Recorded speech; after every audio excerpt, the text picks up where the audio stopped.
Hi everyone, welcome to today's episode of Coffee Chat by Ye's Law Journal. I'm Josh, and joining me as always is Alice. Alice, algorithms love them or hate them, they're everywhere, right? Absolutely, Josh. They shape so much of our online experience, from what pops up in your social media feed to how fast your dinner shows up at your door. But as much as we rely on them, algorithms can sometimes work against us. Exactly. And that's where China's latest initiative comes in. The Clear and Bright Algorithm Governance Special Action. It's a big move to tackle the dark side of algorithms, like information bubbles, manipulated trends, and even unfair treatment of gig workers. So today we're going to dive into what this initiative is all about, how it compares to algorithm regulations in the US and Europe, and of course the challenges it might face. Great. Let's start with China's initiative. What's the story behind this? Well, it's no secret that algorithms can reinforce echo chambers. You know, when your feed keeps showing the same type of content, it creates this information bubble that narrows your perspective. The Chinese government is taking this seriously. This initiative requires platforms to diversify what they recommend. No more forcing users to pick interest tags or sneakily labeling users with sensitive data. That's huge. It's basically giving users the reins to control their own experience, which is a big shift. And what about the issue of manipulated trending lists? Trending lists are a classic example of algorithm misuse. Ever wonder why certain topics stay at the top even when they don't seem genuinely popular? This initiative requires platforms to disclose how ranking algorithms work, store detailed logs for accountability, and crack down on bots that manipulate trends. Okay, but here's where I see a real societal impact: gig workers. Platforms often prioritize efficiency over fairness, leading to crazy pressures on delivery drivers and others in the gig economy.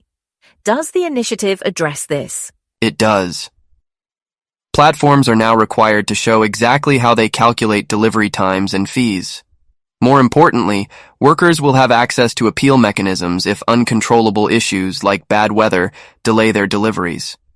It's a step toward giving workers a fairer shake. And let's not forget the big bad wolf of algorithms' data-driven price discrimination, or killing the loyal customer. That's right.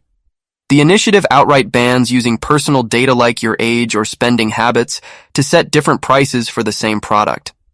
It also demands transparency for discounts and coupons, so no more vague, better luck next time messages. I love that. And I noticed something else: the emphasis on using algorithms for good. Tell me more about that. This part really stood out to me too. Platforms are being pushed to improve recommendations for groups like minors and seniors, making sure they see content that benefits their well-being. There's also a strong focus on using algorithms to detect and remove harmful or illegal content, which has become a growing concern in the age of AI-generated misinformation. It sounds comprehensive, but also ambitious. How is this initiative structured? It's broken into 3 phases. First, platforms conduct self-checks and make immediate corrections by the end of 2024. Then, from January 2025, local authorities will review these efforts. Finally, by February 14, 2025, the results will be assessed, and new measures will be proposed based on what's been learned. Now, China isn't the only player in the game. How does this compare to what's happening in the US and Europe? Good question. The US approach is more indirect.